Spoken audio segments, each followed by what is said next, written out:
Order, order. I must inform the House that Yvette Cooper has written to me giving notice of her wish to resign from the Chair of the Home Affairs Committee.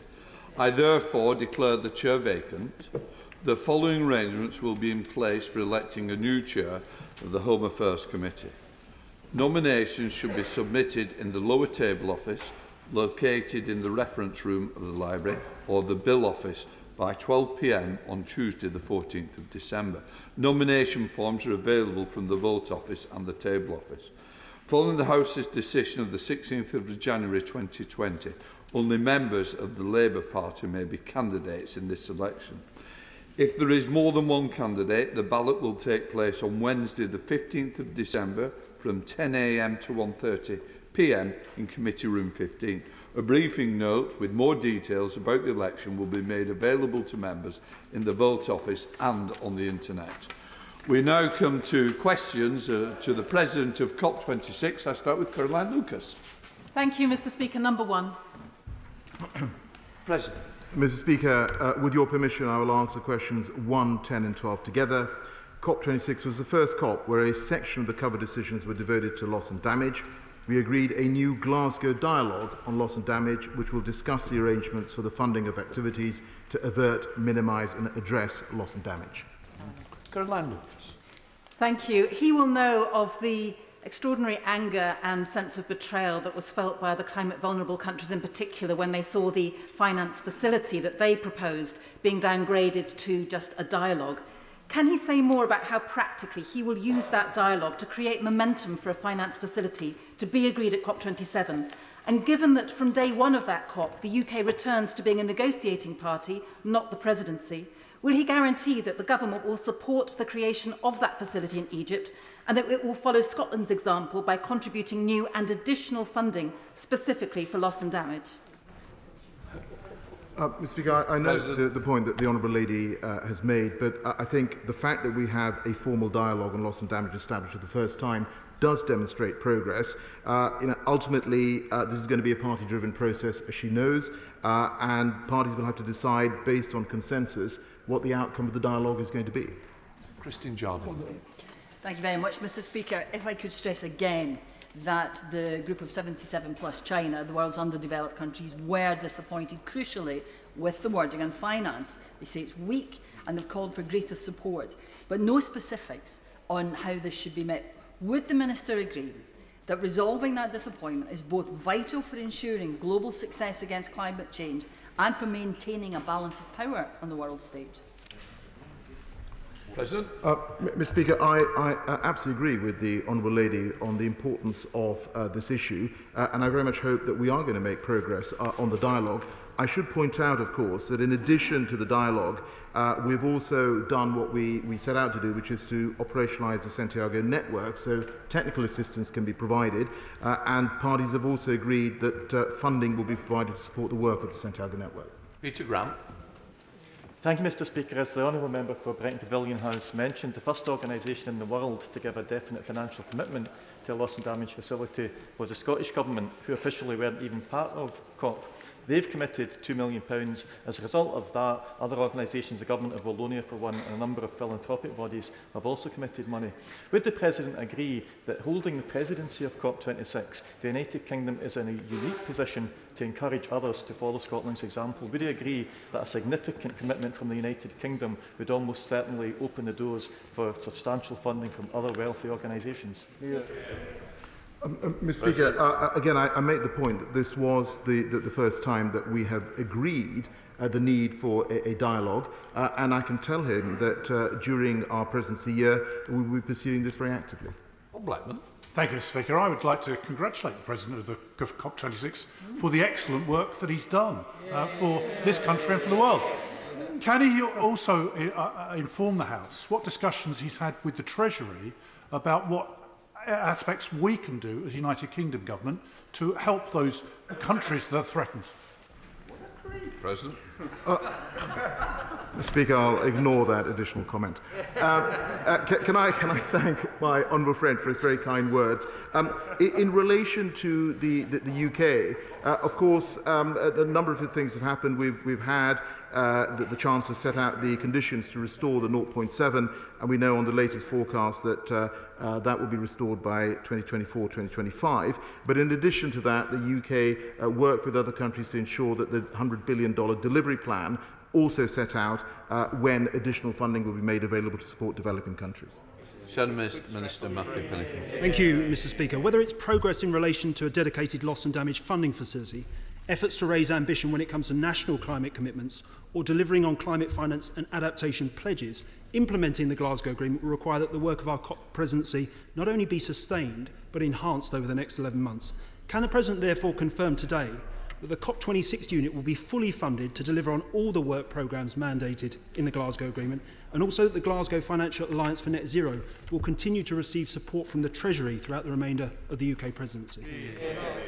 Mr. Speaker, I can certainly confirm that we will be taking very seriously our work during the presidency year, and I will return to the House in due course and set out a written statement on our role during that presidency year. David Simmons. Number 2, Mr. Speaker. President. Mr. Speaker, in the run-up to the summit, I met civil society and youth groups on international visits. We established the COP26 Civil Society and Youth Advisory Council. I attended Youth for Climate conference in Milan and obviously the Conference of Youth in Glasgow. And I can confirm that at COP itself, we had over 160 youth, indigenous peoples and broader civil society speakers who participated in presidency-themed events. David Simmons. Thank you, Mr. Speaker. Does my right honourable friend agree with me that it's an important feature of this COP event that so many young people's voices were able to be heard, in particular through digital methods like the children of West Lodge Primary School in my constituency who told me on Monday how much they'd valued their opportunity to participate directly? Mr. Speaker, my honourable friend makes a really important point, and I want to pay tribute obviously to the children of West Lodge Primary School, but also to him for all the work that he does in his constituency. You know, we have an opportunity for all of us to play our part in terms of tackling climate action, and we want to ensure that the voices of young people are integral during our presidency year to driving climate action. Thank you, Mr. Speaker. Can I also pay tribute to the President of COP26 for the incredible work that he did? And can I ask him whether he's had any discussions with the Egyptian government about whether civil society can actually attend the fringe meetings, including very important people like David Attenborough and Greta Thunberg, and also First Nations around the world who maybe didn't have a seat at the table? President. Mr. Speaker, I thank the Honourable Lady for her kind words. Obviously, we had some initial discussions with Egyptian colleagues at COP26 itself, but I hope, certainly before Christmas, to have a conversation and go and visit Egypt again in the new year to talk about how we work in our presidency as we move to COP27. Suzanne Webb. Question number 3. President.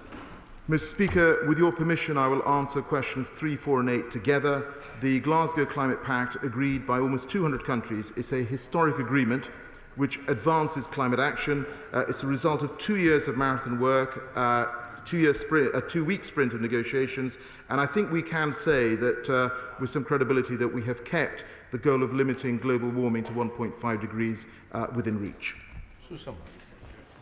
Will my right honourable friend join me in congratulating the pupils of Gigmill Primary School, Woolliscote Primary School, Cradley Church of England Primary School for taking part in my COP26 inspired Christmas card competition.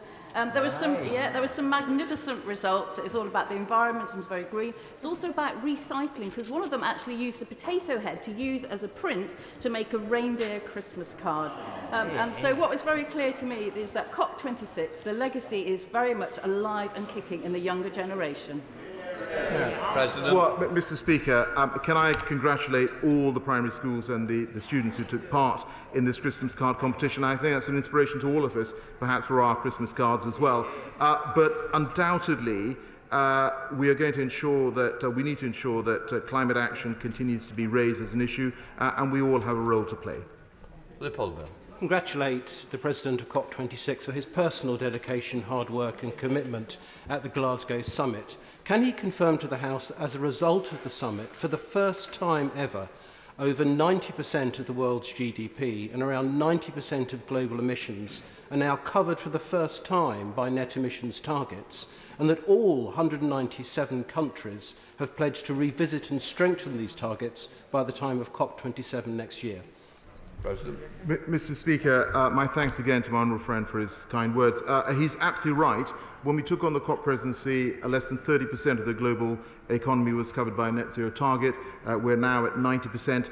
And yes, all countries have agreed to look again at their 2030 emission reduction targets and come back on those by the end of 2022 to ensure they're aligned with the Paris temperature goals. Paul Blomfield. Thank you, Mr. Speaker. And following on from that point, it was indeed one of the positive outcomes of COP26 that was the agreement for countries to revise their emissions targets next year. But could the President explain exactly what is he going to do over the next 12 months to make sure that we get the breakthrough we need at COP27, not only to keep 1.5 alive, but to actually achieve it?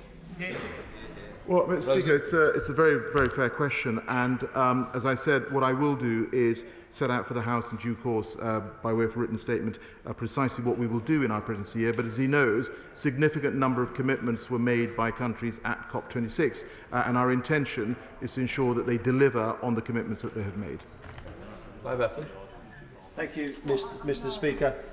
No one doubts the commitment of the Secretary of State to delivering on climate change. But can he say what he intends to do over the next 12 months? Because the pledges that were made at COP26 must have been alarming to him, because we are way off delivering on 1.5 on current pledges, and the achievements that the countries will make by 2030 will be way off of target. So what is he going to do to step up his activities as President for the next year to ensure we get back on target to keep 1.5 alive? But, Mr. Speaker, as I said, I will set this out in writing, but I would just say to him that if we look at all the commitments that have been made, including the net zero commitments by countries, the long-term strategies, there are reports credible reports that suggest that we are heading to below 2 degrees. But of course, this is a start of a decade of action, and that's why we need to push forward during this year. Lib Dem. Does he believe that the current structure of government is adequate to ensure that the UK can deliver a more ambitious NDC at COP27?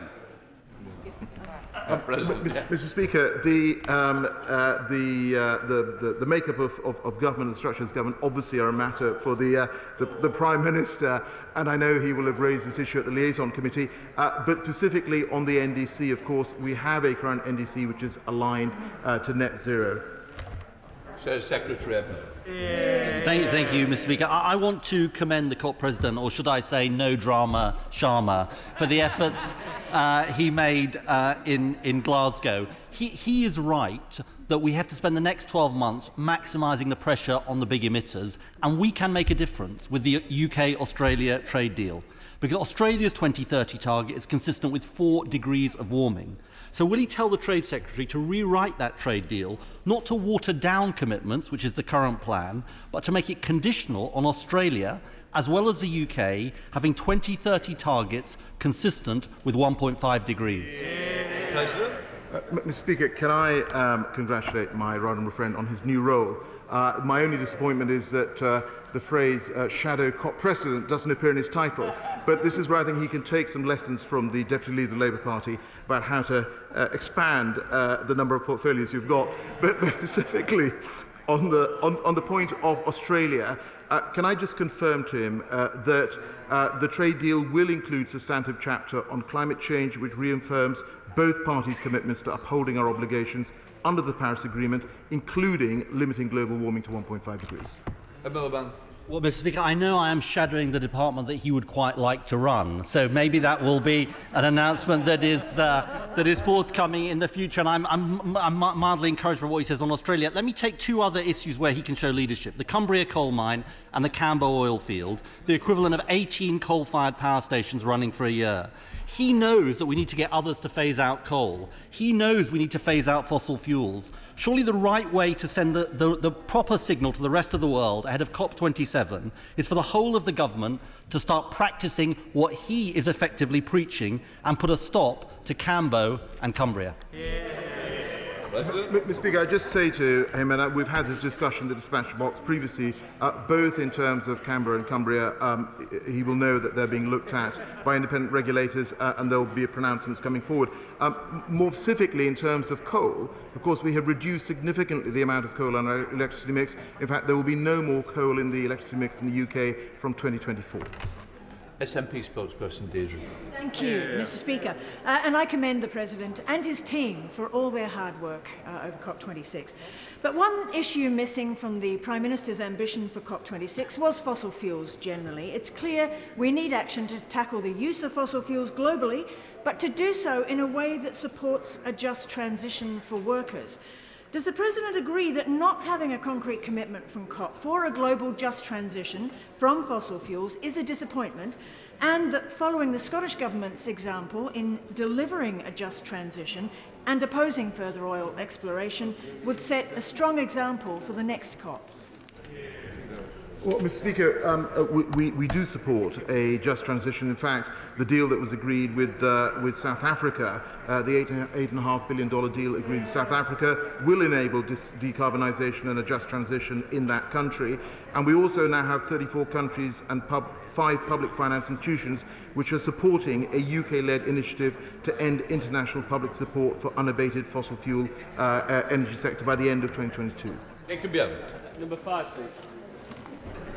President. Mr. Speaker, at COP26, leaders of countries representing over 70% of global GDP committed to work together to make clean technologies and sustainable solutions the most affordable, accessible and attractive option in each emitting sector before the end of this decade.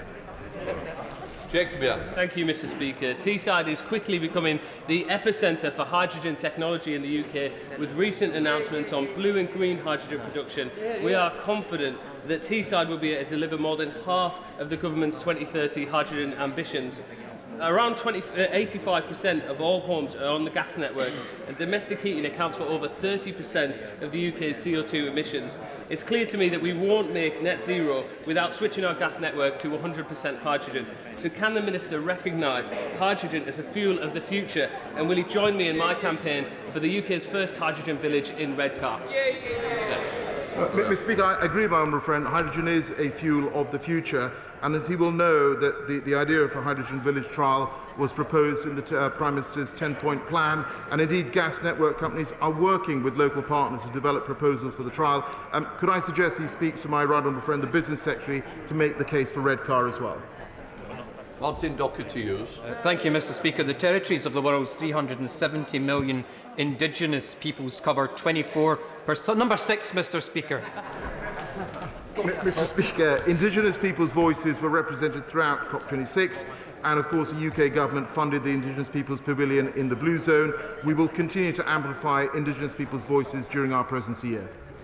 Martin Docker to you. I'm grateful for the President's response. The territories, as I was saying, of the world's 370 million indigenous people cover 24% of the land of the world worldwide and contain 80% of the world's biodiversity, including sites of precious natural resources. It's they who protect forests vulnerable to the encroachment of modernity, which has caused climate change. Therefore, does the President agree that given indigenous communities are successful in maintaining control of their territories and traditions against the onslaught of man-made climate change, it's time for them to be treated as equal partners in decision-making processes, including the United Nations? Well, Mr. Speaker, as I said, we will absolutely amplify the voice of indigenous peoples, but as you will also know, the UK worked with others to mobilise a pledge of at least $1.7 billion over the next 5 years to ensure that there is support for indigenous peoples, particularly when it comes to forest tenure rights. Mike Moran. Thank you, Mr. Speaker. COP26 agreed that... But I agree. Number 9. Thank you. Mr. Speaker, with your permission, I will answer questions 9 and 13 together. We can say with credibility that at COP26 we kept 1.5 degrees alive, But as I acknowledged in Glasgow and indeed here, its pulse is weak, and that is why we now need to turn commitments from countries into action. Thank you, Mr. Speaker. COP26 agreed that the Paris Climate Agreement must now be implemented to keep global warming below 1.5. But it's been revealed that the UK has emitted around 50 million tonnes of carbon in the past 5 years from collapsing peatlands alone. I asked the Minister this last time, and I'll ask him again. Where is the climate leadership in this government in allowing 2/3 of UK peatlands to be burnt while the world is on fire? Mr. Speaker, as you will know, we do have a peat strategy, which I'm sure my colleagues in DEFRA would be happy to share with her. But I would just say more widely is that as a country, we have decarbonised our economy faster in recent years than any other G7 or G20 nation. Thank you, Mr. Speaker. We know the oil of Cambo and the coal of Cumbria have to stay in the ground if we're to keep temperatures at below 2.4 degrees centigrade. And I say 2.4 degrees centigrade because that's the new reality after this year's COP26. So, will the COP President commit to stopping Cambo and the new coal mine in Cumbria and end the climate hypocrisy that so undermined his presidency at COP26? Mr. Speaker, I responded to the honourable gentleman earlier on the issue of Cambo and Cumbria. I would just say to him more generally that I recognise that we need to work very hard during our presidency here to ensure that commitments by all countries are turned into action. That's what we will be doing. Andy Carter. Topic order number 1, please, Mr. Speaker. Mr. Speaker, at COP26 we won historic commitments from countries and businesses to act on coals, cars, cash and trees. Countries have also committed to revisit and strengthen by the end of 2022 their 2030 emission reduction commitments to align with the Paris temperature goals. And after 6 years we finalised the outstanding rules governing the Paris Agreement. But of course, as I've said, we need to ensure that commitments are turned into action. Andy Carter. Thank you, Mr. Speaker. Can I congratulate my right honourable friend on his incredible work at the COP26 summit in Glasgow? And will my right honourable friend continue to work with schools and youth groups through the rest of his presidency? And can I invite him to Warrington to come and meet some young people in my constituency? Mr. Speaker, I thank my honourable friend for his kind words, and of course I commend the work of young people in his constituency, and I will ensure that my diary works so I can visit them. Jessica Morden. Thanks, Mr. Speaker. On behalf of my constituent Poppy, who was one of the young people at COP26, what are the government doing to help ensure that aid gets directly to those communities affected by climate change now, like the Wampies living in the Amazon that Poppy met and whose plight she was deeply moved by? Mr. Speaker, the honourable lady raises an important point. There is one issue is about the quantum of money, the other is access to finance, and that's why we are now launching 5 pilot projects in developing countries around the world to ensure that access to finance is much better. Dr. James Davis. Thank you, Mr. Speaker. My right honourable friend will know the increasing importance of North Wales in supplying clean and green energy to the national grid. Further to COP26, how would he describe prospects for tidal range technology in the region? Mr. Speaker, my honourable friend, of course, is a great champion for his community on this particular issue. He will know that the government remains open to considering well-developed proposals for harnessing tidal range energy in the bays and estuaries around our coastlines, but obviously I would recommend he also speaks to the business department. Thank you, Mr. Speaker. According to Friends of the Earth, there are 33,000 premature deaths a year in the UK linked with air pollution. During the COP26 climate summit, the environmental bill passed through its final stages in this House, and it shamefully didn't include the legally binding targets for air quality that were called for by so many, including hundreds of my constituents in Liverpool West Derby. As the UK retains the COP26 presidency, will it lead by example and bring in the extra measures needed to clean up our air? Mr. Speaker, he raised a very important point, but of course air pollution has reduced significantly since 2010, and our Clean Air Strategy proposes a comprehensive suite of actions required across all parts of government to improve air quality. Slade Saxby. Thank you, Mr. Speaker. Following on from the success of the North Devon Climate Summit, my constituents are keen to understand how can we empower people to make their own choices on a global scale? President. Mr. Speaker, can I commend my honourable friend, indeed her constituents, for the success of the North Devon Climate Summit. Every government needs to play its part, and I'm pleased the UK government's Together for Our Planet campaign provides practical advice on how everyone can go one step greener. Thank you, Mr. Speaker. Synthetic aircraft fuels are still in their infancy.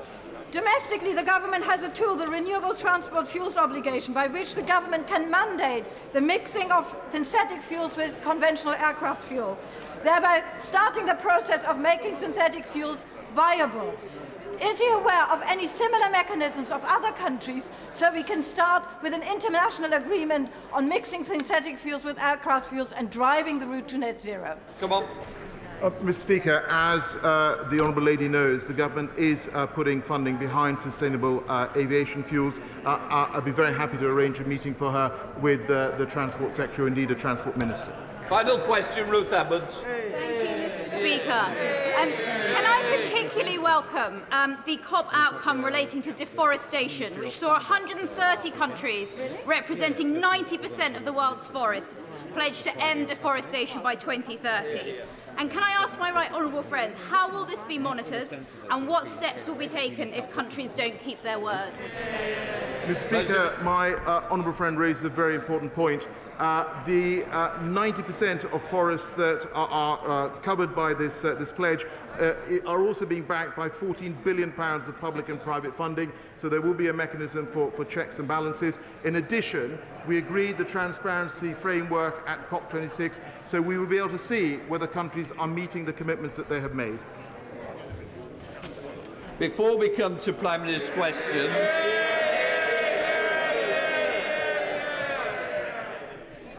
before I come to Prime Minister's questions, I would like to point out that the British Sign Language interpretation of proceedings is available to watch on Parliament Live TV. We now start with questions to the Prime Minister. Number one, Mr. Speaker. Prime Minister.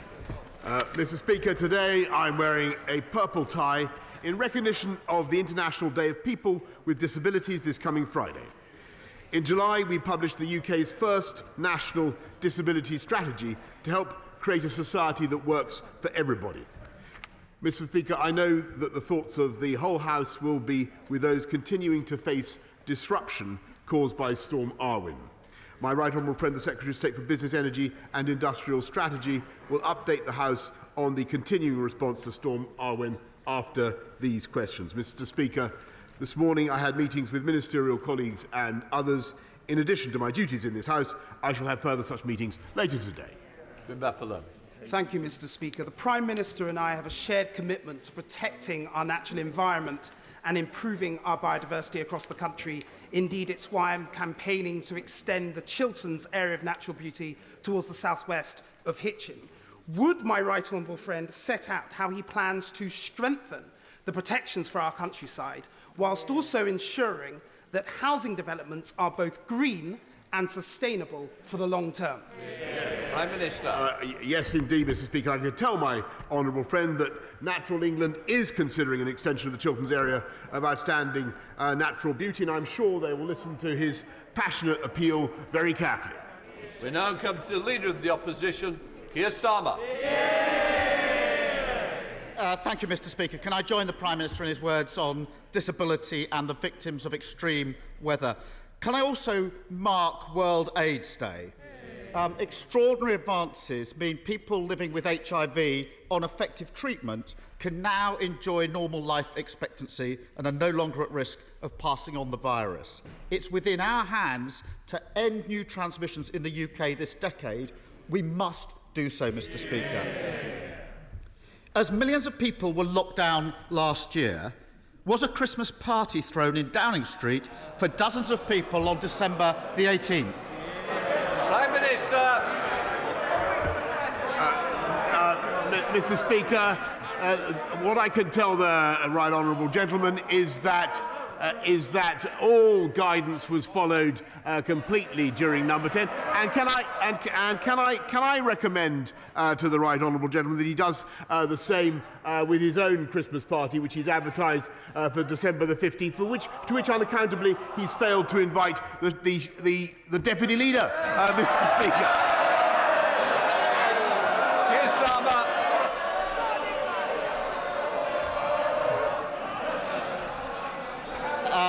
Nice try, but that won't work. Mr. Speaker, the defence seems to be no rules were broken. Well, I've got the rules that were in place at the time Prime Minister of this party. They're very clear, Mr. Speaker. You must not have a work Christmas lunch or party. Does the Prime Minister really expect the country to believe that while people were banned from seeing their loved ones at Christmas last year, it was fine for him and his friends to throw a boozy party in Downing Street? Prime Minister. Mr. Speaker, I've said what I've said about number 10 and the events of 12 months ago, but since he asked about what we're asking the country to do this year, Mr. Speaker, which I think is frankly a more relevant consideration. The important thing to do, Mr. Speaker, is not only to follow the guidance which we have set out, but also when it comes to dealing with the Omicron variant, to make sure that, as we've said, that you wear a mask on public transport and in shops, Mr. Speaker, and that you self-isolate if you come into contact with somebody who has Omicron, Mr. Speaker. And above all, what we're doing is strengthening our measures at the borders, but particularly, and I think this will be very valuable for everybody to hear, get your booster, Mr. Speaker. I know the right honourable gentleman is eligible for his booster. I'm not going to ask him, Mr. Speaker, since I'm forbidden to ask him questions, but I hope very much that he's had it. Well, I can tell the Prime Minister I've had mine. Keir Starmer. Mr. Speaker, the Prime Minister says we should concentrate on what he's asking the country to do. We're asking the country to follow the rules. Now, the Prime Minister doesn't deny there was a Downing Street Christmas party last year. He's not denied it. He says no rules were broken. Both of those things can't be true, Prime Minister. He's taking the British public for fools. And as for following the rules, Prime Minister, it might be good just to look behind you when it comes to the question of masks. As ever, one rule for them, another rule for everybody else. Mr. Speaker, at the last election, the Prime Minister promised to build 40 new hospitals. 40 new hospitals. Page 10 of his manifesto. With waiting lists so high, Prime Minister, it's a very, very important commitment. Now, the Cabinet Office and the Treasury have checked on progress, and it's reported that they've reached a damning conclusion. I know the Chancellor would have seen that. They've concluded that the project needs a red flag because it's unachievable. Prime Minister, is that true? Prime Minister. No, Mr. Speaker. We're getting on with... He plays politics and asks for frivolous questions, Mr. Speaker. We're getting on with delivering on the people's priorities, and we're putting record investments into the NHS on top of the 34 billion with which we began, and then the 97 billion that we put in to fight COVID. We, Mr. Speaker, are helping to build another 40 new hospitals with an injection of £36 billion of investment, Mr. Speaker, which that party voted against. Keir Starmer. Well, this is strange, Mr. Speaker, because the government hasn't been denying the reports about the red flag, and they haven't done since, but now the Prime Minister does. There's obviously some confusion on these benches over whether the Cabinet Office and the Treasury think he's on course to break yet another promise, this time on new building of hospitals. So he can clear this up this afternoon. If he's so confident in his answer, why doesn't he publish the progress report in full and let us all see it? Prime Prime Minister. Mr. Speaker, what we're doing is not only building 14 new hospitals, but we are also,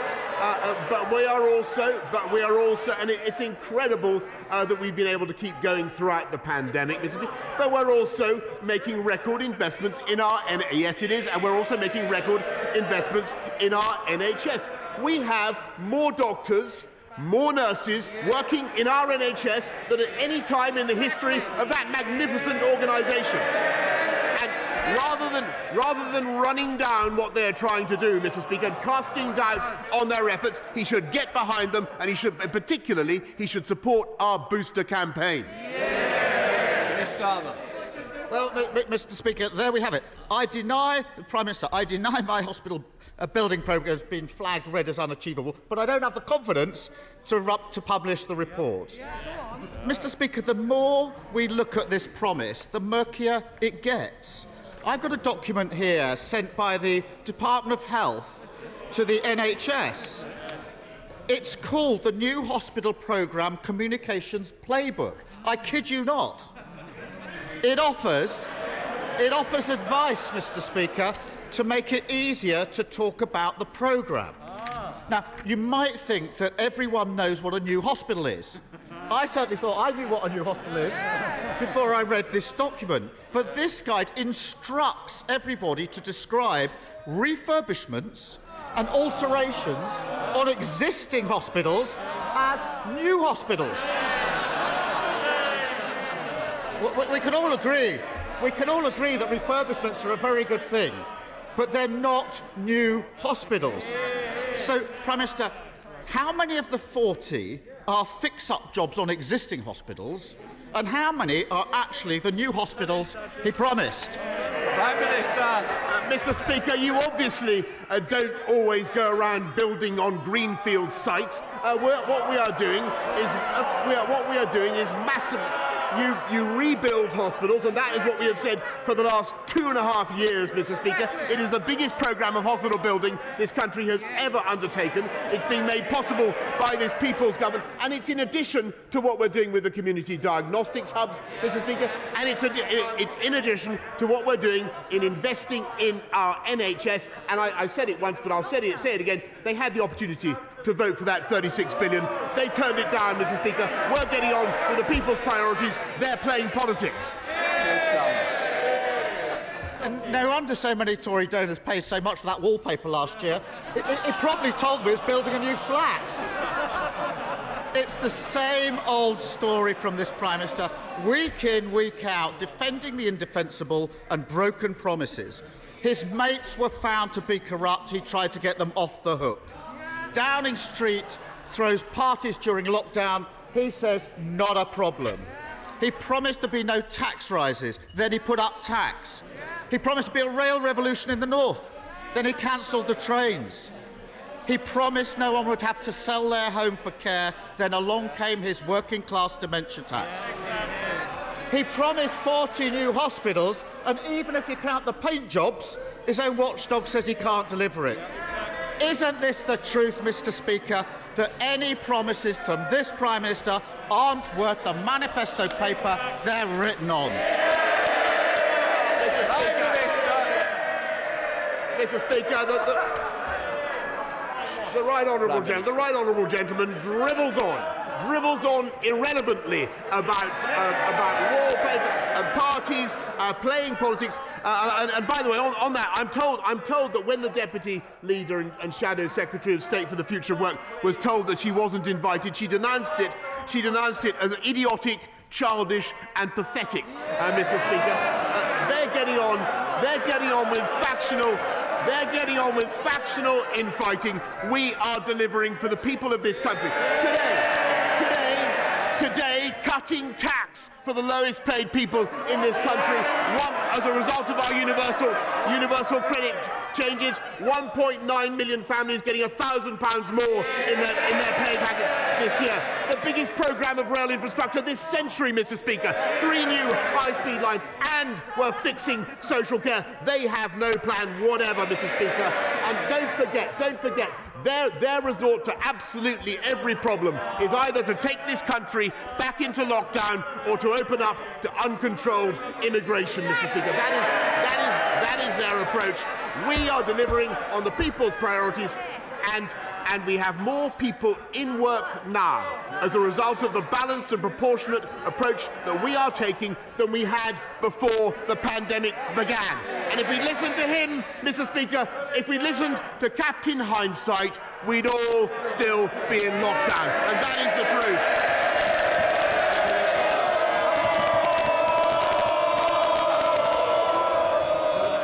I want to hear to Mr. Rosendale. If you don't, come on, Andrew.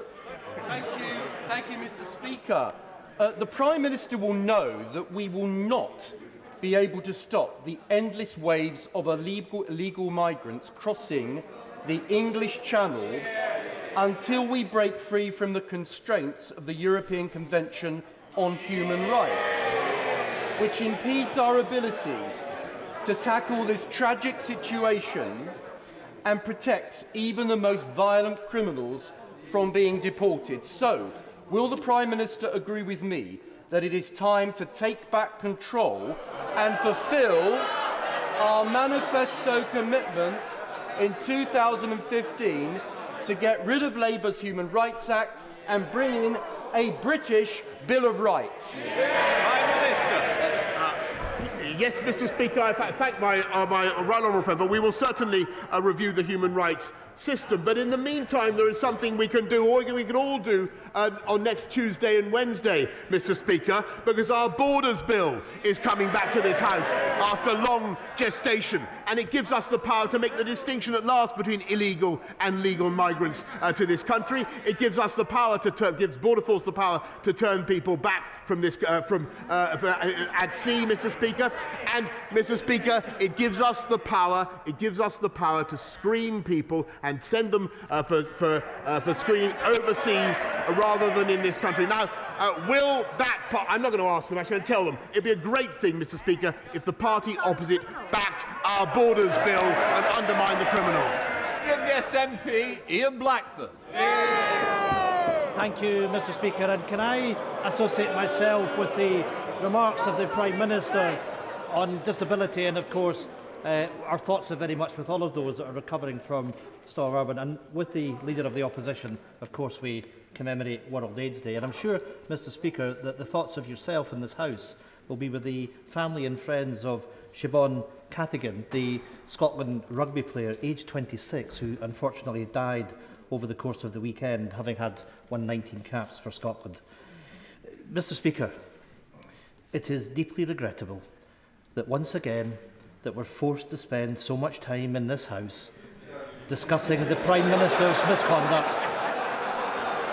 But when the person in charge so blatantly breaks the rules, it needs to be talked about. Last Christmas, the Prime Minister hosted a packed party in Downing Street, an event that broke lockdown rules, rules that everyone else was expected to follow. Now, the Prime Minister might be denying it, but I've spoken to the Mirror newspaper this morning, and they are confirming what happened, and they have legal advice on potential illegality. At a time when public health messaging is so vital, how are people possibly expected to trust a Prime Minister when he thinks it's one rule for him and one rule for everybody else? Prime Minister. Well, Mr. Speaker, I think they should concert their line of attack more closely. I've said before that he's talking total nonsense. I think he would have been better off, frankly, saying something about the victims of Storm Arwen in Scotland and what we want to do. I'm afraid if I didn't hear it, he was drowned out by his supporters. But I think what we need to do is work together, the government of the UK working with the Scottish authorities to help those people get their power back, and that's what we're doing. Ian Blackford. This graceful answer, and clearly the Prime Minister can't even listen because I mentioned Storm Arwen. Mr. Speaker, the real reason why all this matters is because we find ourselves at another very difficult moment in this pandemic. This is at a time where leadership matters, when truth matters, and when trust really matters. Only this morning, leaked sage advice confirms that the UK government's current international travel restrictions will identify significantly fewer cases. That is exactly the same advice that the Prime Minister received from the First Ministers of Scotland and Wales on Monday, and he has ignored that advice. Since then, other countries, like Ireland and the US, are moving rapidly on international travel to protect their people. So will the Prime Minister finally convene a four-nation Cobra meeting to tighten travel restrictions, or will he continue to ignore the Scottish Government, the Welsh Government and his own sage advisers and imperil the health of the public of these islands? Prime Minister. I thank the right honourable gentleman, and of course we want to work closely with him, and there will be abundant opportunities today and the weeks ahead to concert our activity. But he's simply wrong in what he says about the steps that the government has taken to prevent the seeding of this variant from abroad. This country was actually the first to respond, Mr. Speaker, and for the 10 countries that are most likely to seed new variant, to seed Omicron in this country, we've put them on the red list, Mr. Speaker, so they have not only pre-departure tests, but they are also quarantined, Mr. Speaker, and I have to say that he is not right in what he says, and every other country in the world, 100%, I don't mind if he shouts, Mr. Speaker, I will tell him very calmly and quietly, 100% of the passengers arriving from every other country in the world must take a PCR test, and they cannot get out of quarantine, Mr. Speaker, unless they test negative. Those are balanced and proportionate measures designed to protect the British people from the Omicron variant, and that's the right approach to take. John Penrose. Mr. Speaker, Britain has some of the most unaffordable childcare in the developed world, which reduces opportunities for working families, particularly single parents, deepens gender pay gaps and makes levelling up much harder. So will the Prime Minister meet with me to discuss the proposal in my just published policy paper, Poverty Trapped, for an immediate review to design out these internationally uncompetitive costs while still delivering a safe and enriching level of care for our children too? Prime Minister. I thank my right honourable friend. He is completely right about the importance of childcare and the transformative influence it can have, and that's why we've spent £3.5 billion in each of the last 3 years on free childcare entitlements, particularly for the most disadvantaged. But I'm always happy to meet my right honourable friend and to discuss his ideas further. Ed Davey. Speaker, farmers across our country are crucial to our nation's prosperity, shown once again through the pandemic. But many are now on the brink. Farmers across the country in villages like Hodnett, Baschurch, Woodseaves and countless others are about to see their payments cut by at least 5% starting this very month. The Prime Minister promised a new support system rewarding more sustainable farming. Yet in the meantime, he seems prepared to see many British farms go bankrupt. There's an easy solution, Mr. Speaker. Stop cutting the current system's essential payments until the new scheme is fully rolled out. Will the Prime Minister do that and help our struggling farmers before it's too late? Prime Minister.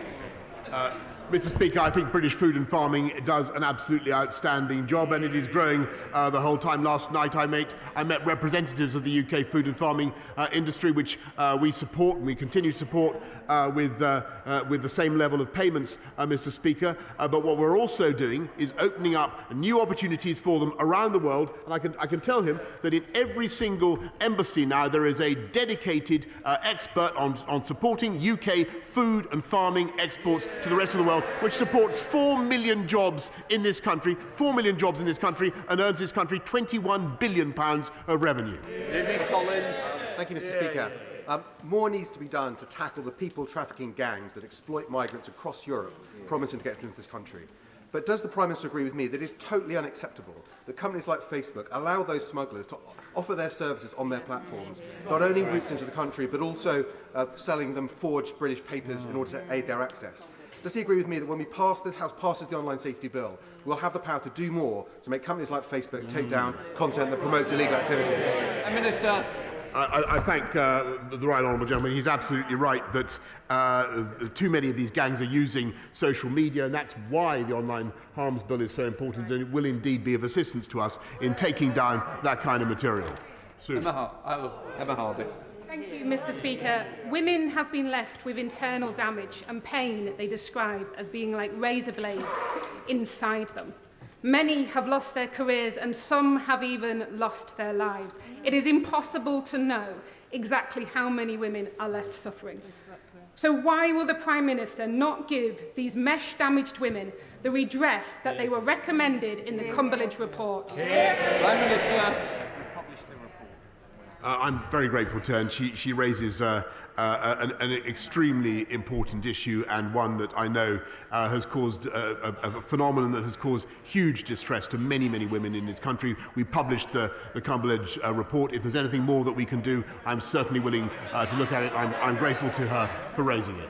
Brendan Clark-Smith.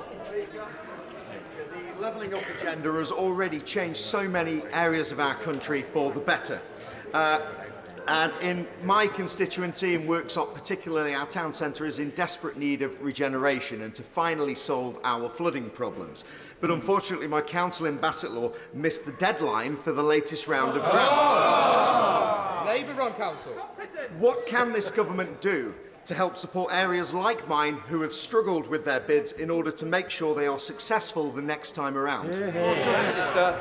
I thank I thank my honourable friend very much. Well, the step number one is to vote out those dozy Labour councillors, Mr. Speaker.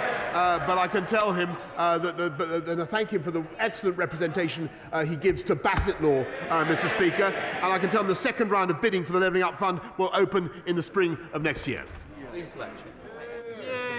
Thank you, Mr. Speaker. Between 2010 and 2019, West Midlands Police lost 2,221 officers, while the force should receive an additional 1,200 new recruits by 2023 via the Police Uplift programme. That still leaves a shortfall of 1,000 officers. This lack of frontline police has left the force stretched and under significant pressure, with officers actually telling me there are simply insufficient resources to investigate every crime.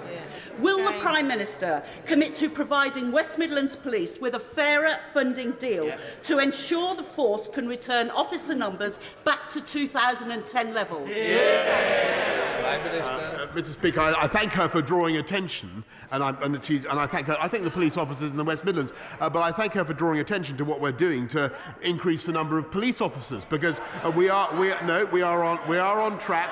Of our 20,000 that I pledged on the steps of Downing Street 2.5 years ago, Mr. Speaker, we've already recruited another 11,000. And I'm proud to say that our police officer workforce is more representative of the whole of this country, with more women, more people from ethnic minorities than ever before. Jones.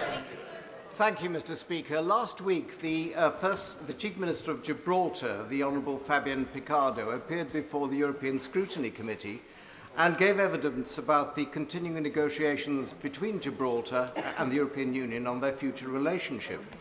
During the course of his evidence, the Chief Minister made clear that his ambition was that Gibraltar's future should be, as he put it, British, British, British. Yeah. Can my right honourable friend say what the government is doing to support the First Minister to achieve that aim, and in particular to exclude any role for the European Court of Justice? Yeah. Prime Minister. I thank my right honourable friend, and frankly I can't really improve on the verdict of my friend Fabian Picardo, the Chief Minister of Gibraltar. Gibraltar is British, British, British, and will remain so. And by the way, Mr. Speaker, I see no future role for the European Court of Justice. Christine Jardine. Thank you very much, Mr. Speaker.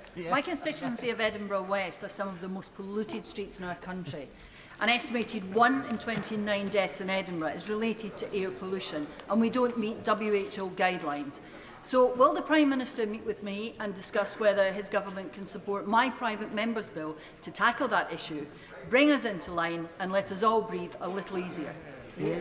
I thank her for what the issue she mentions. It's incredibly important, but that's why we're moving now to all-out electric vehicles across the whole of the country, faster than any other European country. And our clean air strategy has been praised by the World Health Organization as an example for the rest of the world to follow. And we'll be setting out our evidence-based approach and the targets that we're setting. But of course, I'll be very happy to make sure that she meets the relevant minister to set out her case. David Davis.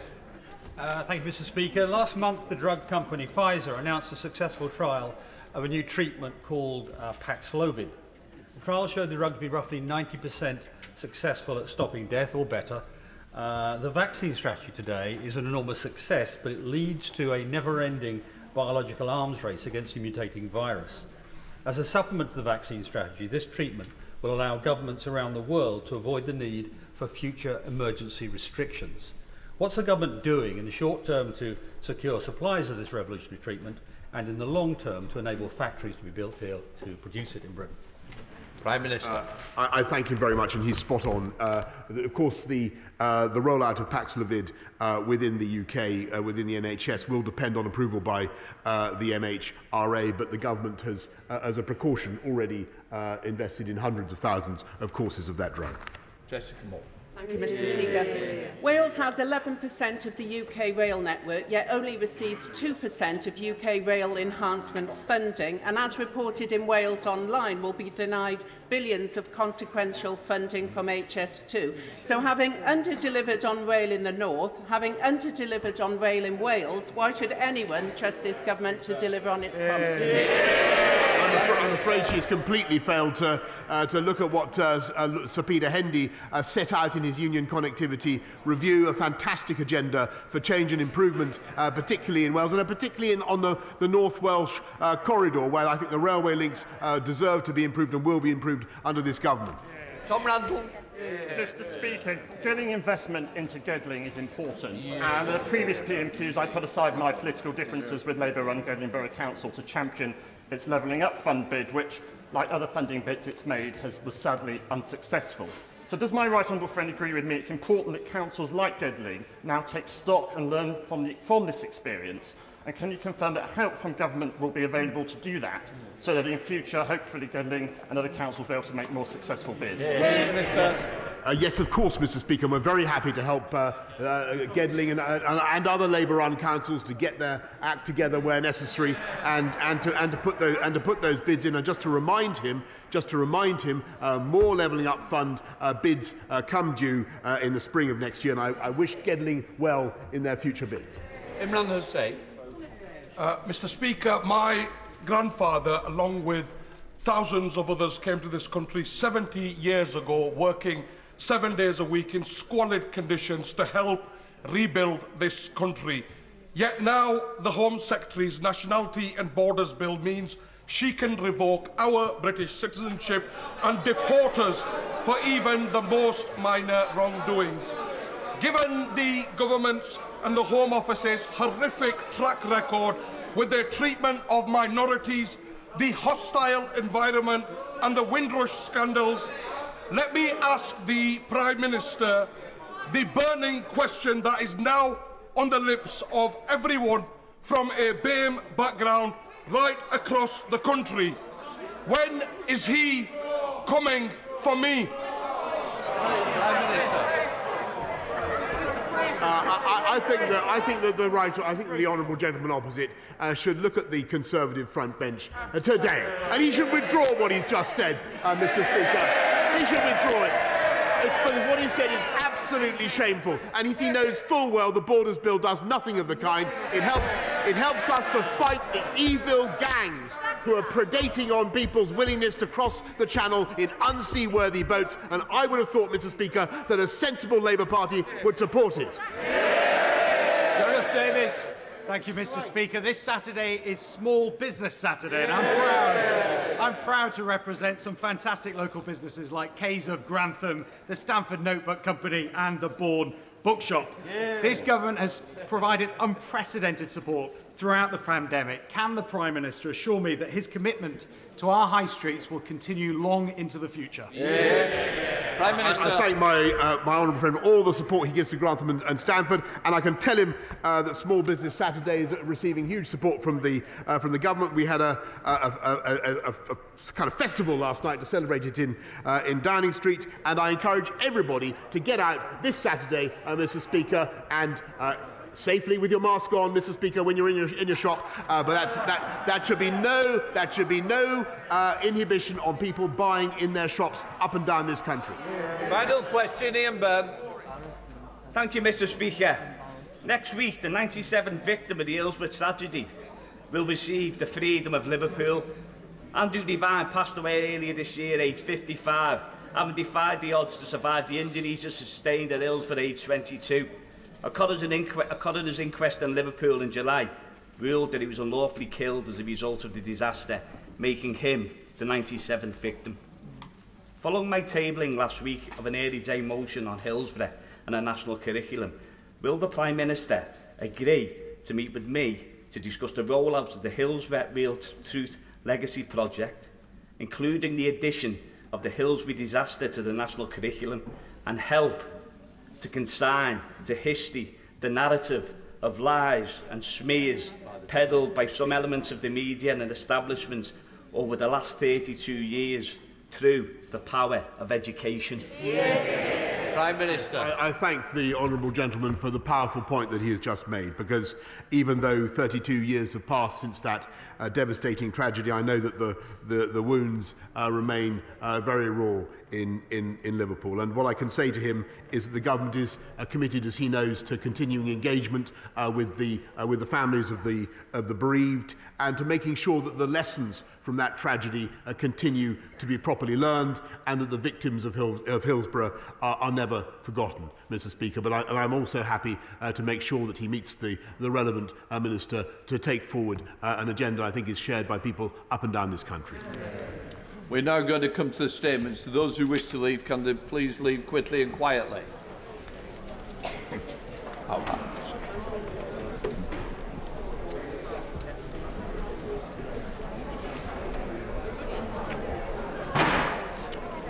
There. Yeah, don't worry. All right, Tom. We got through. Rosie, put that phone down. I know, she's got the phone on. She's not answering her phone.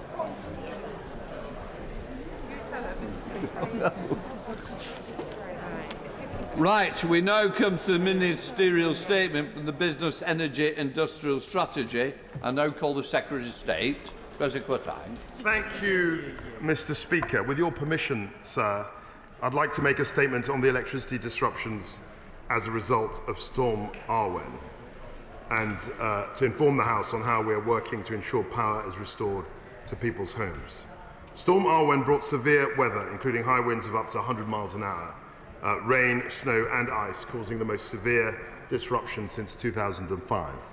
Many people across the country, but particularly in northern England and Scotland, have been without power for a number of days. 3 people have tragically lost their lives in incidents related to the storm. My thoughts, and I'm sure the thoughts of the whole House, are with those people and their loved ones. I also want to reassure people who are still without power, who are exhausted, who are worried, and who are angry, that we are all working incredibly hard to make sure that their normal conditions return. We have incredibly dedicated teams of engineers who have been working all round the clock to restore the network.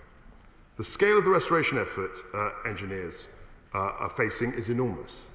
The weekend saw exceptionally strong winds, as I said, of almost 100 miles an hour, which have brought large trees and debris down onto power lines. For example, in central Scotland, wind speeds like this have only been seen twice in the last 25 years. And of course, to add to this complex situation, much of the damage is in remote and hard to reach places. I'm glad to say that over 95% of those affected by the storm, over 935,000 customers, have had their power supply restored so far. And I'd like to thank the engineers for their hard work and perseverance. However, there are still 30,000 as of 8 o'clock this morning who were without power. And the specific areas most severely affected are the Wear Valley, surrounding Eastgate and Northumberland, the North Peak District and the South Lake areas, as well as Aberdeenshire and Perthshire in Scotland. Today, my right honourable friend, the Energy Minister, is on the ground in Berwick to see firsthand the impact from storm disruption.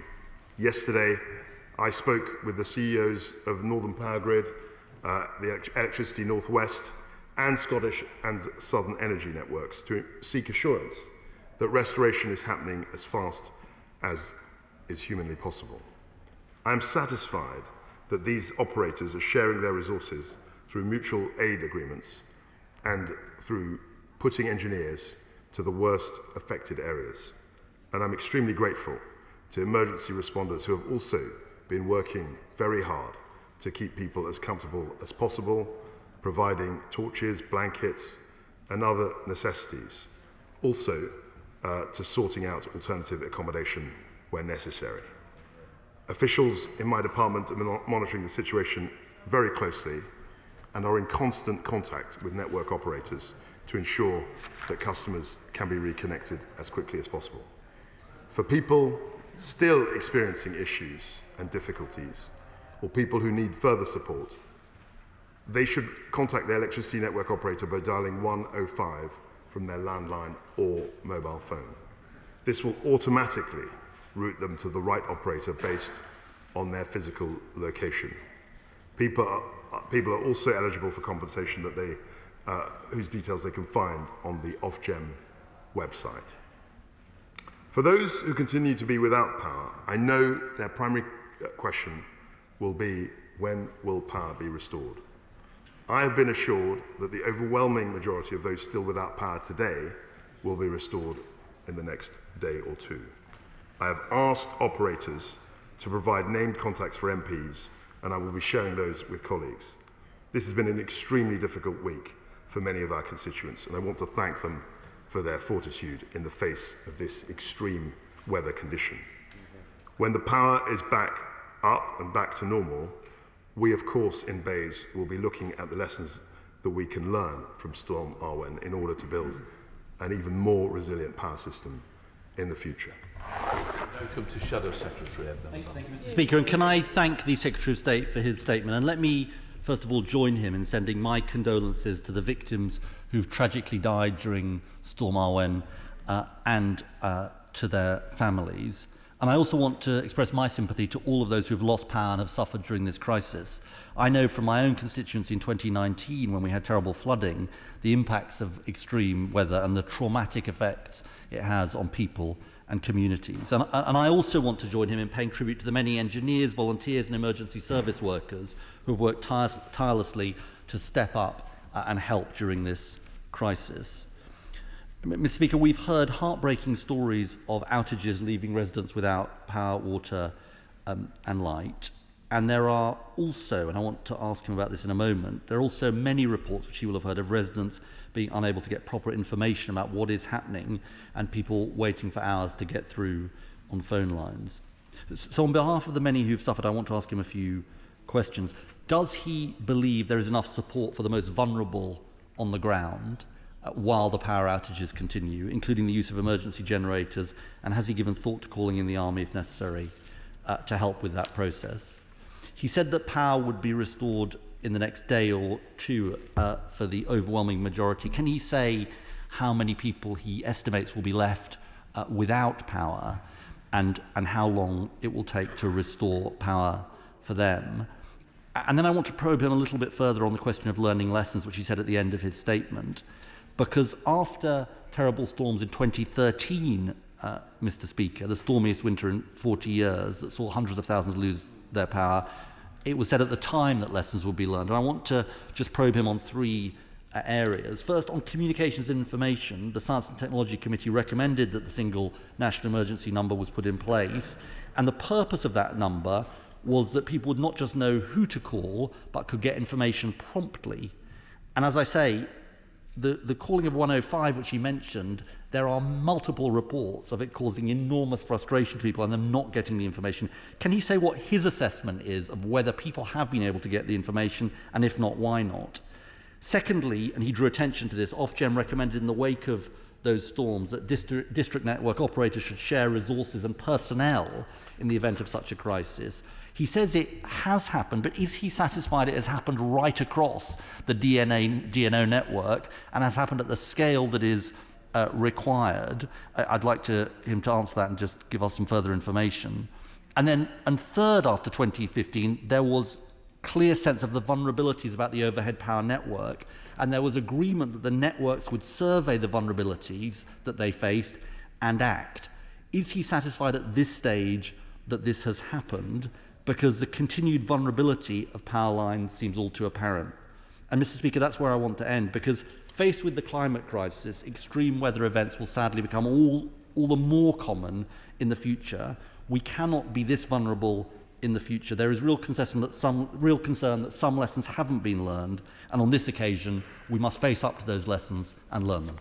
Secretary of State. Thank you, Mr. Speaker. Well, of course, as far as the emergency of and the situation with regard to climate change, he and I have very similar views on this, and clearly Storm Arwen was an event the like of which we haven't seen for certainly 16 years since the records of the DNOs starts, and we have to be prepared for similarly extreme, difficult weather conditions in the future. We have to make sure that our system is resilient in that eventuality.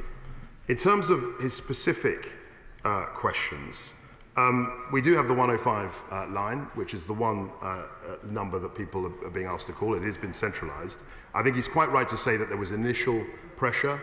From my understanding, was that over the weekend it took people up to 2 hours to get through, which was clearly unacceptable. But of course the storm hit, and the companies didn't have the communication networks, the call centres, the people there to deal with the situation. Today, and certainly yesterday when I spoke to the CEOs of the companies, that waiting time had been reduced to 10 minutes to a quarter of an hour. That's what I was told. But of course, if people are finding difficulties, they should definitely get in touch with their MPs and with government, and also the district, the distributors.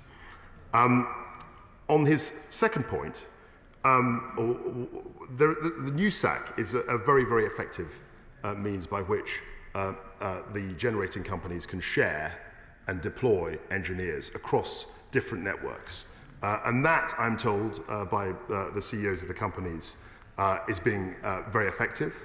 But I will have more calls today with local resilience leaders to make sure that what the generating companies are saying is actually matched by what people are experiencing on the ground. Because, of course, there can obviously, as he well knows, be a mismatch between the two.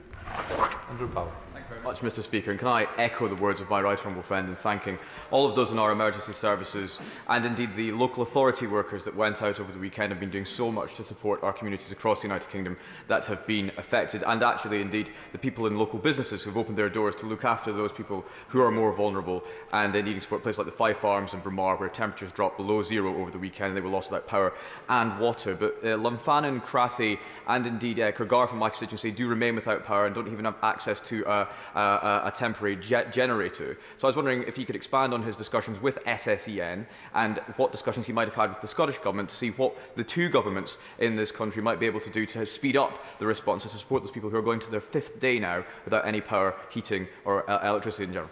Secretary of State. My honourable friend will accept that it is an extreme situation we're in.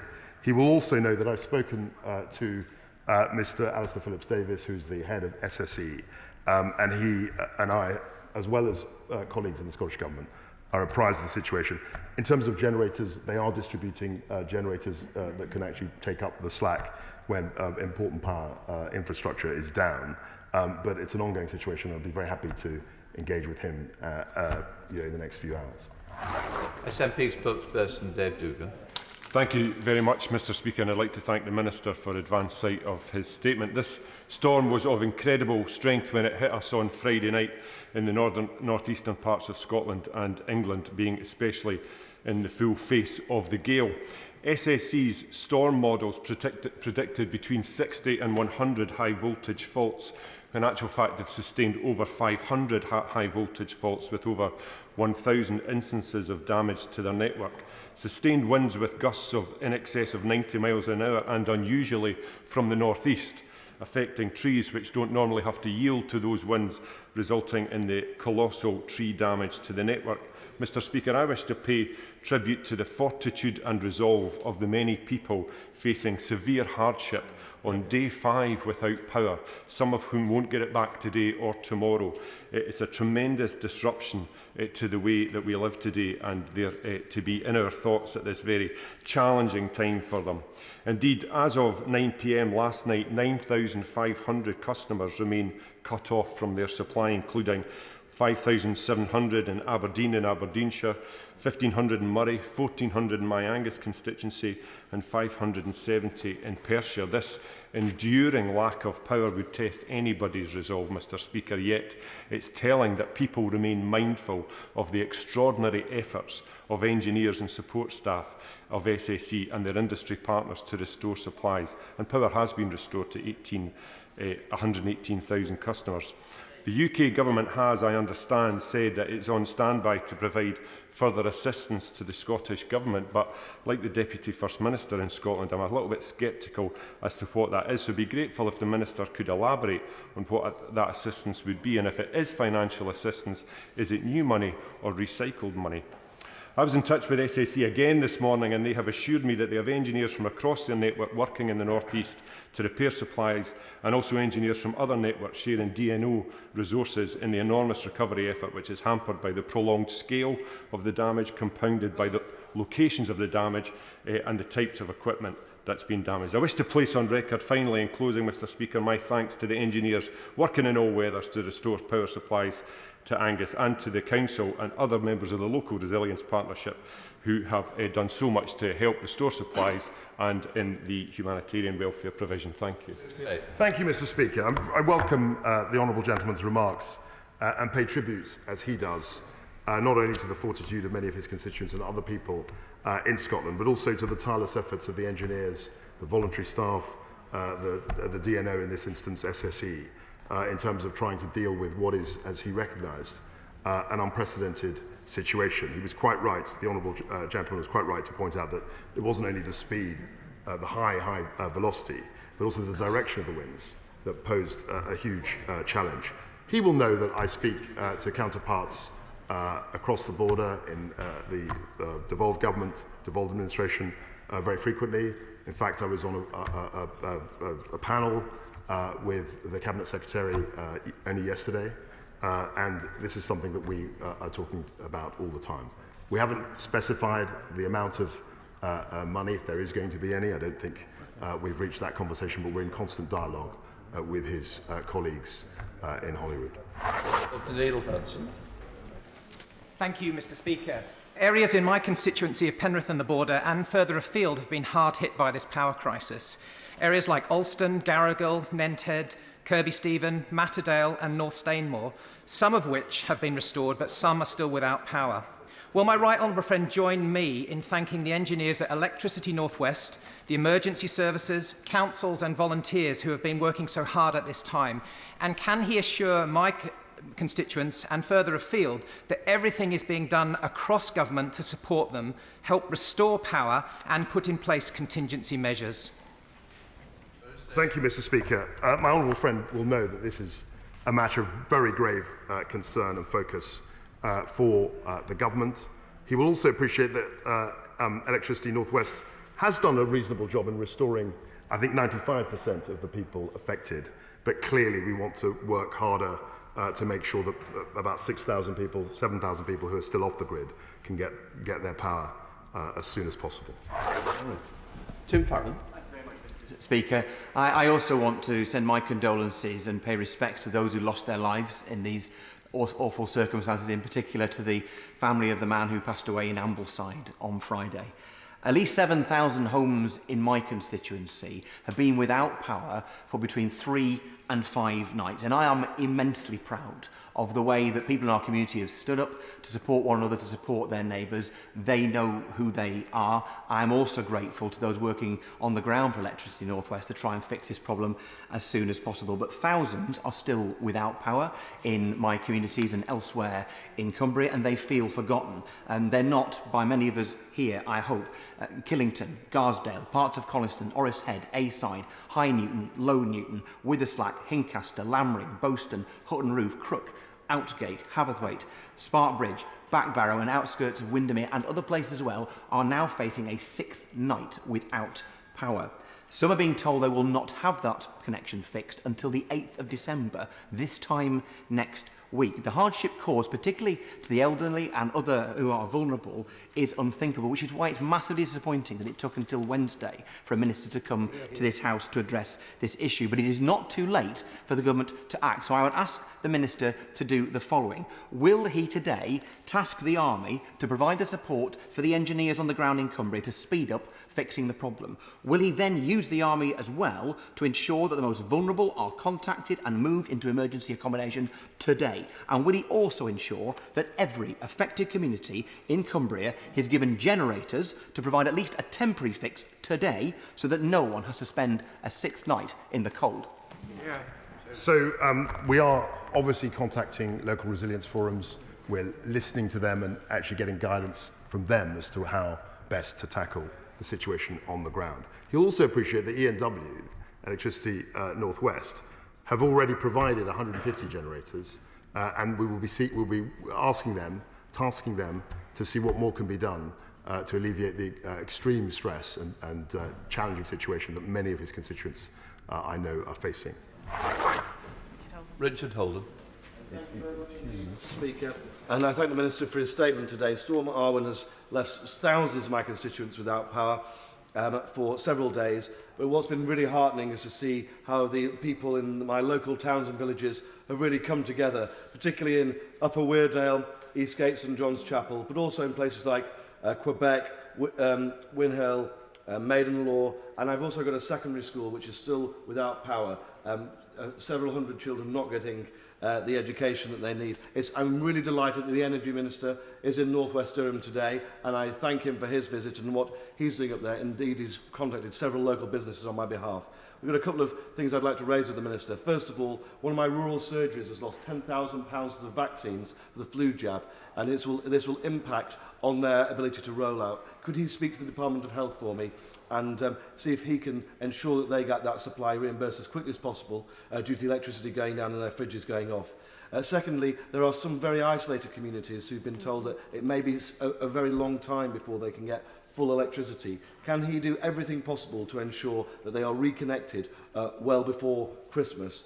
And finally, can he ensure that the government responds to positively to any request from the local resilience forum, including sending in the army if necessary and at their request? Thank you. Thank you, Mr. Speaker. Well, he will know that I'm very keen to engage with local resilience fora and really hear from them what the best way to proceed is. He will also appreciate that we're incredibly conscious of the ramifying effects of this storm, particularly in regard to health and education, and that's something which he knows that I'm taking up within the government. And of course, finally, the isolated communities point is something which I take extremely seriously. I will be looking at this on a daily basis, and I think being without power until Christmas is simply unacceptable. I'll say that very publicly, and I'll do everything I can to make sure that that doesn't happen. Liz Twist. Thank you, Mr. Speaker, and I thank the Minister for his statement, but there still remain in my constituency pockets of people without energy, and that includes people in Ryton, Blaydon, Wylam, the part that's in my constituency, and Victoria, Garesfield, Colburns, Barmore, all places that are still without energy some 6 days on. And people are really anxious and finding it extremely difficult to get through to find out information. So will you assure me that we will have direct lines and contacts for members of Parliament so that we can get that detailed information to tell our constituents? And I'd just like to thank as well the workers who've been out there in all kinds of weather trying to reconnect people. Thank you, Mr. Speaker. I think the Honourable Lady is absolutely right to point out that there needs to be a way in which members, honourable and right honourable members of this House can engage not only with the DNOs but with constituents on this. And that's something that I will be looking to. I picked up with the CEO of Northern Power Grid, which I think is the DNO relevant to her constituency, precisely on this point about communications. And he said to me that having had a slow start because this thing was completely unprecedented on the weekend, they are working very, very hard to make sure that communications are effective. And also, I just want to reinforce the point I just made to my honourable friend, that we will do everything we can to make sure that the generating of electricity happens long before the dates that are being bandied about as a time when this should be up and running. Thank you, Mr. Speaker. I thank the Secretary of State for his statement and for meeting with me yesterday to discuss the situation in High Peak, where thousands of homes have been left without power since the weekend, including places like Buxton, Chapel on the Frith, Wash, Bagshaw, Sparrow Pit, Wormhill, Peak Forest, Chinley, Hayfield and more. I want to put on record my thanks to those engineers at Electricity North West, as well as those at Derbyshire County Council, the Lowlands Resilience Forum, Emergency Services and our amazing mountain rescue teams for working not just to reconnect power, but also to help the most vulnerable who've been affected. Unfortunately, there are still homes who are now experiencing their 5th day without power. So can I ask the Secretary of State to commit the government to do whatever is needed and to provide whatever resources the Local Resilience Forum request to get power back to everyone in the High Peak? As I've said to a number of honourable members here today, we're absolutely committed to getting power back. Now, I need to reiterate this. It is the case that 95% of the people who were affected are now back. But clearly, if you're one of the 5% who is still without power, that is no solace. That's not something that is going to help you in that situation. And I think that it's absolutely incumbent on me and my department to make sure we can do whatever we can to resolve this. Boris. Thank you, Mr. Speaker. And I'd also like to acknowledge the heroic efforts of the engineers and emergency workers in seeking to restore power, and the communities, businesses and residents across my constituency that have stepped up to support the elderly, local care homes and vulnerable people who have been left without power for 5 days. But there are some important questions the Minister has to answer. When the Met Office issued a red weather warning, there was a danger to life. What steps did he take to move basic resources, bottled water, emergency generators, fuel and blankets to the affected areas? What arrangements were made to consider the deployment of the Army, the Royal Engineers, to identify alternative accommodation and establish community reception hubs for those particularly elderly people left without power and in need of support?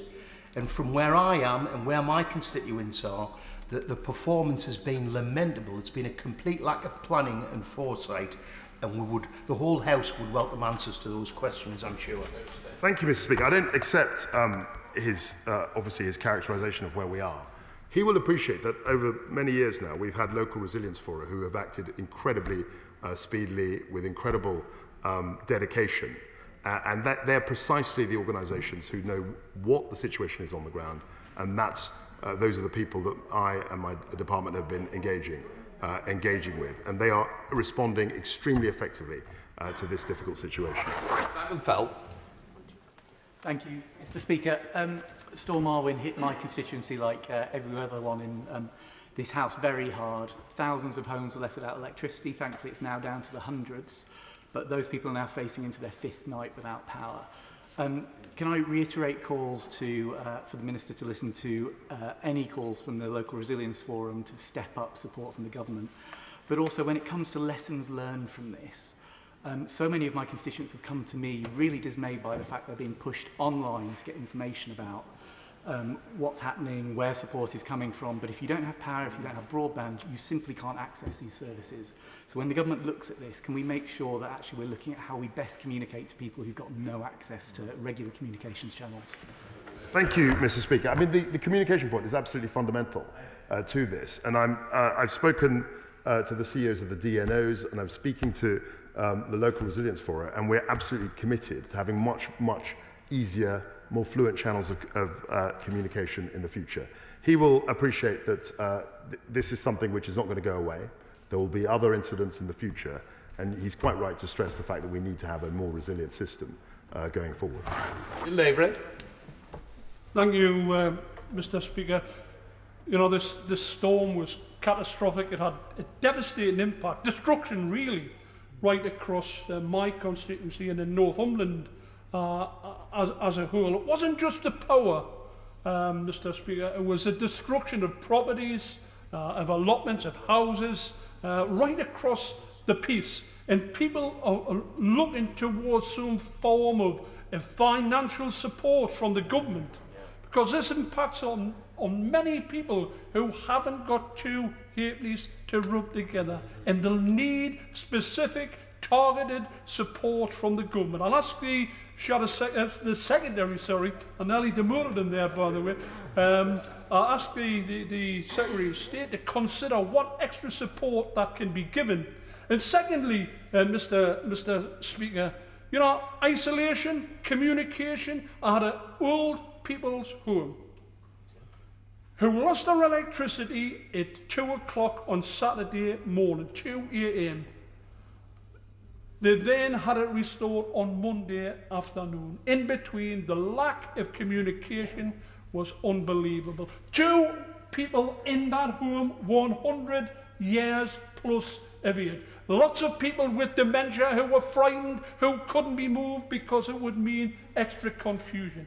This is not acceptable. Again, can I ask the Secretary of State to look at what measures the government can put in place to make sure this doesn't happen again. Communications is very, very important. And just before I sign off, what a brilliant job Northern Power Grid, the workforce, the engineers, the volunteers in the towns and villages, the council workers, what a brilliant job they're all done pulling together to try and ease the effect of Storm Arwen.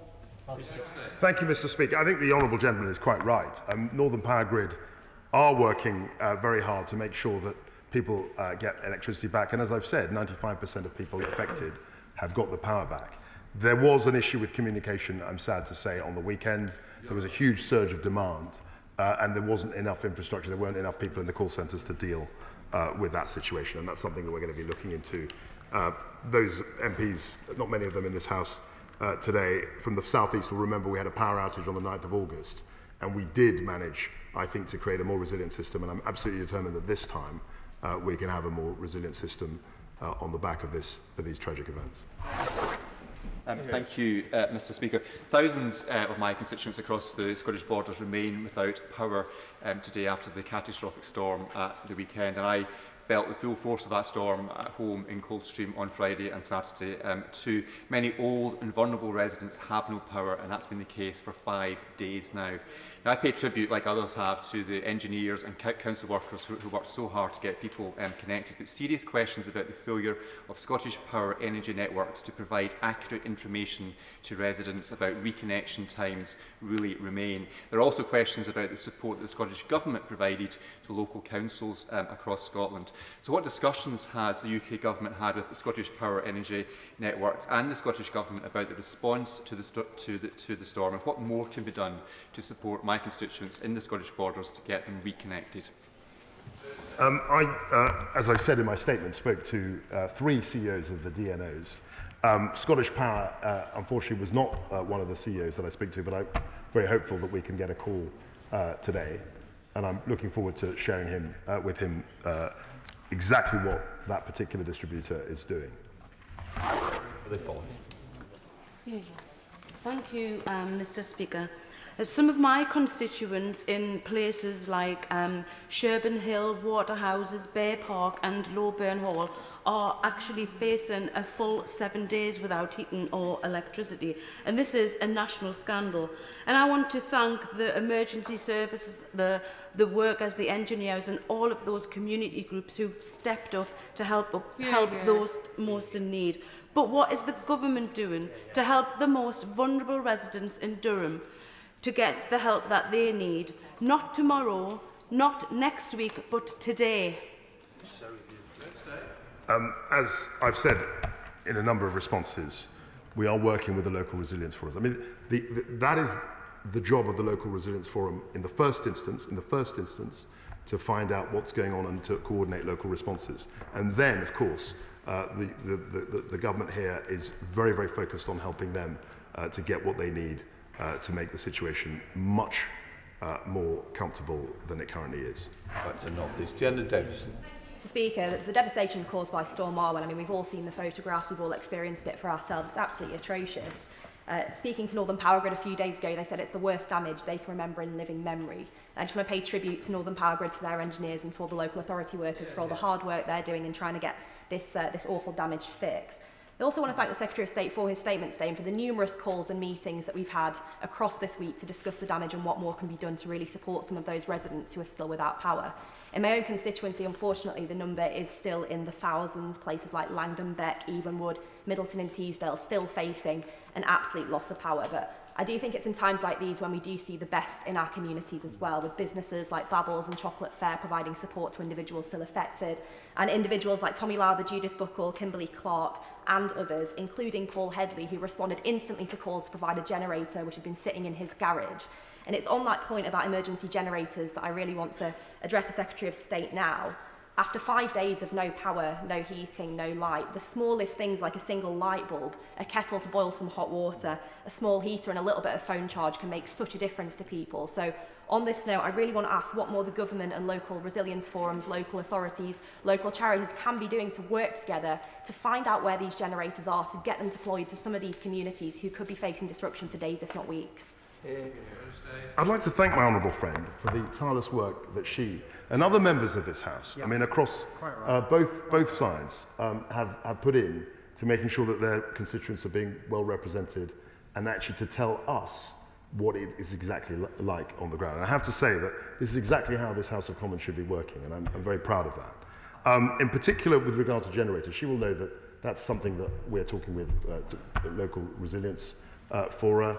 The companies themselves, I think in her case, it's Northern Power Grid, are actually making an effort to get generators out to affected communities, and I'm getting a regular update on what's being happening in that respect. But I'm very happy to speak to her, as other members in this House, about this emergency.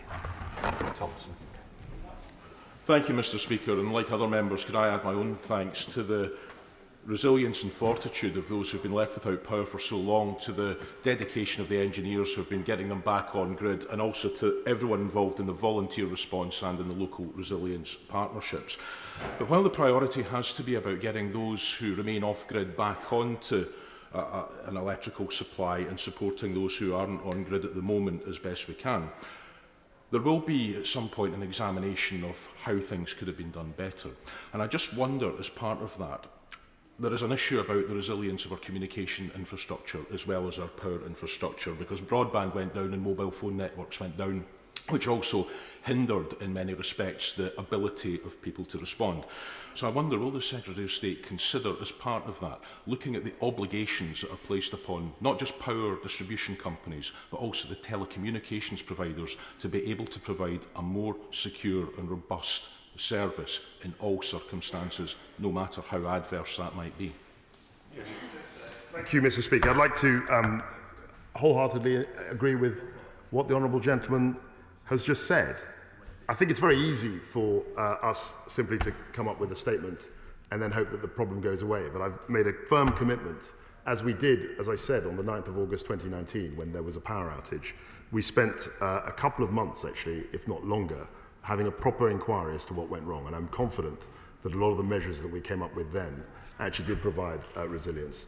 And it's exactly in that vein that I want to approach this very, very difficult situation. It won't be the case that we'll simply walk away from it. We will be trying actively to learn lessons. We can't abolish extreme weather. Well, we can in the long run, but we can't do it perhaps as quickly as we'd like. We can certainly learn lessons to build up more resilience. David DeWitt. Thank you, Mr. Speaker, and can I thank my right honourable friend for his statement today and his commitment, as well as that of the Prime Minister earlier this week, in particular his commitment to provide any support that the UK Government can in Scotland in particular. I'd like to associate myself as well with his remarks and those of other honourable and right honourable members across the House, recognising the Herculean efforts, not just of the power companies, but of local communities who have come out in force to support their neighbours and friends and neighbours around those communities. Far be it from me to... I'm not in the spirit of helping my honourable friend from Angus. The numbers he produced earlier were from, I think, 9 o'clock last night. There were some earlier numbers came out earlier today which showed that from the 9,500 customers that were still looking for power last night, that's come down to 6,400, 3,700 of those being in Aberdeen and Aberdeenshire. Areas like Achnagat, Forglin, Methlick and Newbyth coming on stream overnight, they'll be delighted. But of course there's still 3,700 in Aberdeenshire and Aberdeen City that are, for whom that's not much solace, as the Secretary of State said.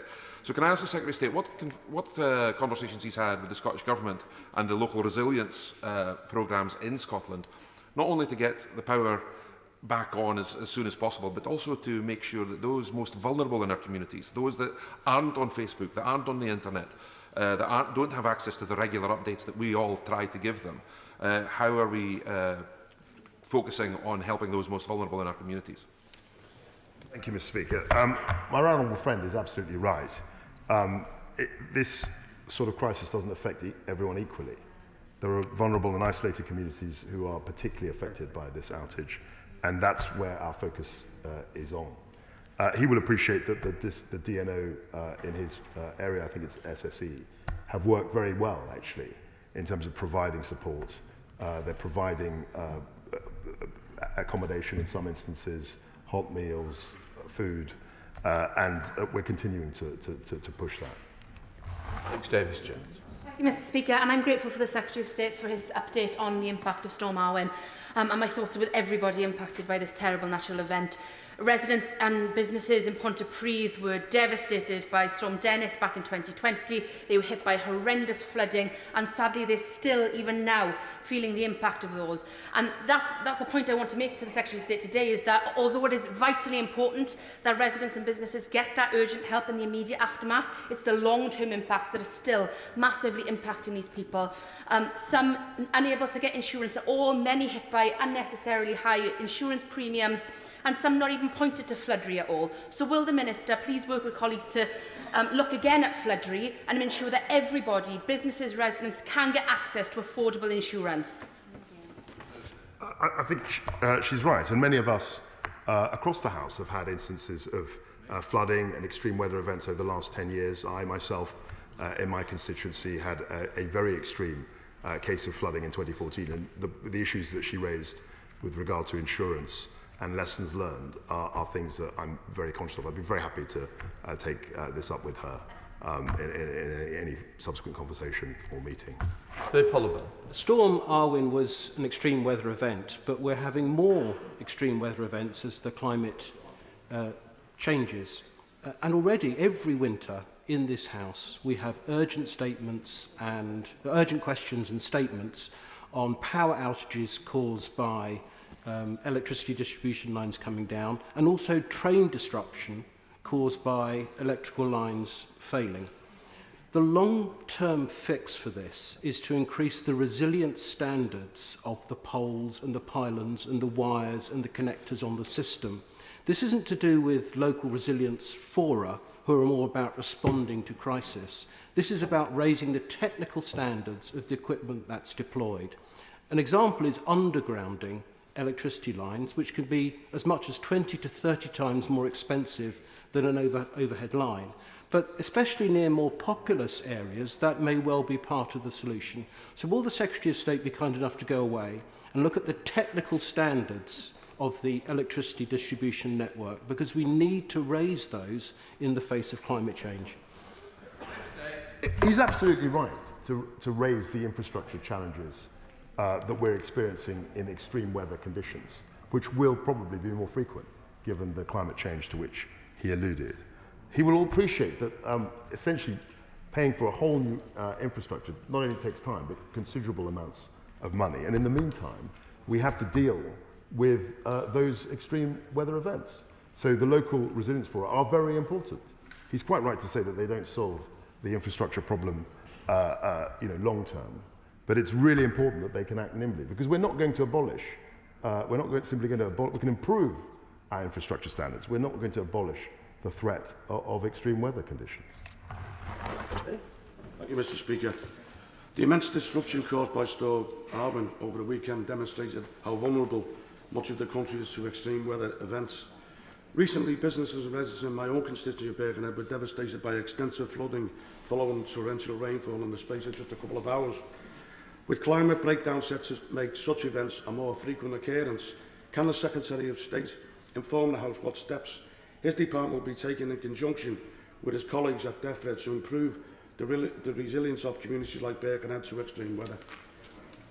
I think he raises an important point, Mr. Speaker, and he also alludes to the nature of the problem. I mean, BEIS is responsible for electricity. DEFRA has been particularly effective in responding to flooding, and he's quite right to suggest that both our departments, as we do with other colleagues across government, are more and more focused on the effects of climate change, and that's what it is, on our infrastructure and our people, and we're working together to try and solve that general problem. Final question, Jim Shaw. Thank you, Mr. Speaker. Can I thank the Secretary of State for his statement today, and would also wish to convey my party and my own sincere sympathies to the family of Francis Lagan, who was killed by a falling tree during Storm Arwen in Northern Ireland. Can the Secretary of State outline what support is available specifically for businesses who rely on internet and who may have to wait weeks for restoration? It was on the news this morning, Mr. Speaker, and it was very clear that businesses in Yorkshire and elsewhere were finding it difficult to reconnect and take bookings. So can the Secretary of State allocate an urgent funding scheme to allow short-term contract mobile hotspotting to take place in the interim, just to help those businesses as they need it right now? Thank you. I mean, this is something which clearly is a matter of urgent discussion. He'll appreciate that in my role, I can't stand up these funds immediately, and I think a lot of the onus will be on the devolved administration as well. So I'm very happy to take that up with colleagues in Northern Ireland, as well as my right honourable friend, the member for Great Yarmouth.